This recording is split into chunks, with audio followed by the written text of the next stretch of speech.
Hello अस्सलाम वालेकुम। मैं काशिफ और आज मैं अपना कंज्यूमर इक्विलिब्रियम का चैप्टर शेयर जो है उसका लेक्चर शेयर करूंगा। सबसे पहले हमें ये इस चैप्टर में हम ये देखेंगे कंज्यूमर इक्विलिब्रियम पोजीशन में कब और कैसे आएगा। इकोनॉमिक्स की किसी भी थ्योरी को पढ़ने से पहले सबसे पहले उसके अजम्पशंस को देख लेना चाहिए कि उसके अजम्पशंस क्या हैं और उसकी उस थ्योरी या लॉ के एक्सेप्शंस क्या क्या हैं।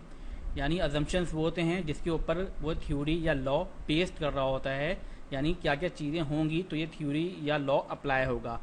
और एक्सेप्शंस हमें ये बताते हैं कि ये लॉ या थ्योरी कहाँ कहाँ अप्लाई नहीं होगी। अब मैं अपने कंज्यूमर इक्विलिब्रियम जो टॉपिक है मेरा उस पर मूव करूँगा। सबसे पहले अजम्पशंस को देखते हैं हम। अजम्पशंस क्या होते हैं? यानी मफरूज़े होते हैं जिसकी बेस के ऊपर कोई भी थ्योरी या लॉ उसके ऊपर बेस्ड करता है। यानी ये चीज़ें होंगी तो ही वो लॉ एप्लीकेबल होगा या थ्योरी एप्लीकेबल होगी, अदरवाइज वो अप्लाई नहीं होगी।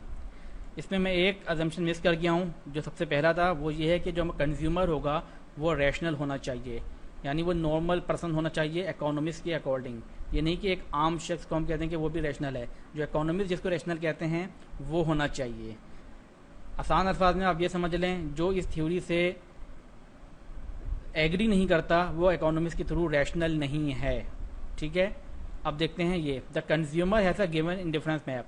यानी जब आप कंज्यूमर इक्विलिब्रियम फाइंड करेंगे तो आपके पास एक मैप होना चाहिए। मैप हम उससे कहते हैं जहां पर एक से ज़्यादा इंडिफरेंस कर्व हो। नॉर्मल बुक्स वगैरह में 3 इंडिफरेंस कर्व शो कर दी जाती है। He has a fix amount of money to spend on the two goods. यानी इसके पास फिक्स अमाउंट ऑफ मनी हो, ये ना हो कि उसकी इनकम जो वो चेंज हो रही हो, बल्कि फिक्स अमाउंट ऑफ मनी हो। अगर उसकी सैलरी 2 लाख रुपए है तो 2 लाख रुपए ही हो, ये ना हो कि वो 3 लाख में पहुंच जाए या 1 लाख में आ जाए। ठीक है, और वो अपनी तमाम की तमाम सैलरी को स्पेंड करेगा, खर्च करेगा। यहाँ पर सेविंग का कॉन्सेप्ट नहीं है। Prices of goods are given and constant. यानी जो गुड्स की, जो अशिया की प्राइजेस होंगी वो गिवन हो, कंज्यूमर को मालूम हो और कांस्टेंट हो, यानी उसमें रद्दोबदल ना हो, चेंजिंग ना हो, वो कांस्टेंट प्राइस हों। Goods are homogeneous and divisible. यानी जो गुड्स हों वो होमोजीनियस हों, एक जैसी हों। ये ना हो कि पता चला कि कंपटीशन है उन गुड्स के अंदर और वो एडवर्टाइजमेंट के थ्रू किसी दूसरे गुड्स को प्रेफर कर दे। होमोजीनियस मीन जो होता है कि वो इंडिफरेंट हो, उसको एक जैसी ही गुड्स लगे, वो कोई डिफरेंट उस चीज़ के ऊपर ना कर पाए। अब देखें ये आपके सामने शो हो रहा है स्क्रीन के अंदर, ये इंडिफरेंस मैप है। इसके अंदर एक से ज़्यादा इंडिफरेंस कर्व है। IC1 जो पूरी जा रही है, यहाँ पे माउस का कर्सर ले आ रहा हूँ मैं। ये IC2 है जहाँ माउस का कर्सर लेकर गया, और ये IC3 है। ठीक है जी, और ये P से लेकर T तक जो ये लाइन जा रही है पूरी, ये बजट लाइन कहलाती है। जो हॉरिजेंटल एक्सिस है इसका, ये गुड्स एक्स यहाँ पर मेजर करेंगे हम, और जो वर्टिकल एक्सिस है यहाँ पे गुड वाई मेजर करेंगे।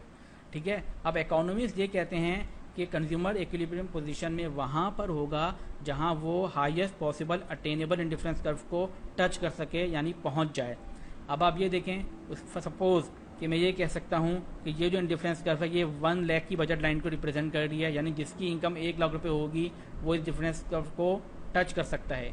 ये 2 लाख रुपए वाली लाइन है IC2 जो है, और जो IC3 है सपोज कि ये 3 लाख रुपए की जिसकी इनकम हो वो इसको टच करेगा। अब आप देखें जो हमारा कंज्यूमर है उसकी इनकम सपोज कि 2 लाख रुपए है, तो वो IC1 से ऊपर लेवल के ऊपर है। अब इंडिफरेंस कर्व की एक प्रॉपर्टी है, higher the level of indifference curve higher level of satisfaction. यानी इंडिफरेंस कर्व जितनी ऊपर होगी उसका लेवल ऑफ सेटिस्फेक्शन उतना ज़्यादा होगा। तो हम ये कह सकते हैं कि IC2 का सेटिस्फेक्शन लेवल IC1 से ज़्यादा होगा और IC3 का सेटिस्फेक्शन लेवल IC2 से ज़्यादा होगा। अब IC3 का लेवल ऑफ सेटिस्फेक्शन सबसे ज़्यादा है, लेकिन ये इंडिफरेंस यहाँ पे जो हमारा कंज्यूमर है वो इसको अटेन नहीं कर सकता, यहाँ तक पहुँच नहीं सकता, क्योंकि उसकी इतनी इनकम नहीं है। वो 3 लाख रुपए अर्न नहीं कर रहा है, वो 2 लाख अर्न कर रहा है, तो उसकी जो बजट लाइन है वो यहीं तक रहेगी। वो IC2 को ही टच कर सकता है। अब इस IC2 में हमें फाइंड करना है कि वो इक्विलिब्रियम पोजीशन में कहाँ होगा। तो इकोनॉमिस्ट ये कहते हैं कि एक तो ये कि जहाँ पे लाइन टच करते हुए गुजरे बजट लाइन को, उस पॉइंट के ऊपर होगा कंज्यूमर इक्विलिब्रियम के ऊपर, और जो जहाँ पे टच करे वो कन्वेक्स टू ओरिजिन हो। जैसे अब ये लाइन देख रहे हैं पॉइंट C, यहाँ पर आप ये देख लेंगे कि ये बिल्कुल कन्वेक्स टू ओरिजिन है, ये ओरिजिन कहलाता है। और जहाँ पे मैं माउस का कर्सर ले आ रहा हूँ, आप इसको देखेंगे बिल्कुल कन्वेक्स टू ओरिजिन है, यानी इस पॉइंट के ऊपर वो गुड एक्स के भी ज़्यादा परचेज कर रहा है और गुड वाई भी परचेज कर रहा है। यानी एज अ होल अगर हम 2 गुड्स के हिसाब से देखें तो ये कम्बिनेशन उसके लिए बेस्ट है अकॉर्डिंग टू इकोनॉमिस्ट। अब अगर कोई शख्स ये कहता है कि यहाँ पे इक्विलिब्रियम नहीं है, बल्कि इक्विलिब्रियम इस प्रपोज के इस पॉइंट के ऊपर है जहाँ पे मेरा माउस का कर्सर मैं घुमा रहा हूँ, यहाँ पे ये, या पॉइंट आर के ऊपर है, या कोई कह दे एस के ऊपर है। तो इकोनॉमिक्स के थ्रू वो कंज्यूमर रेशनल है ही नहीं।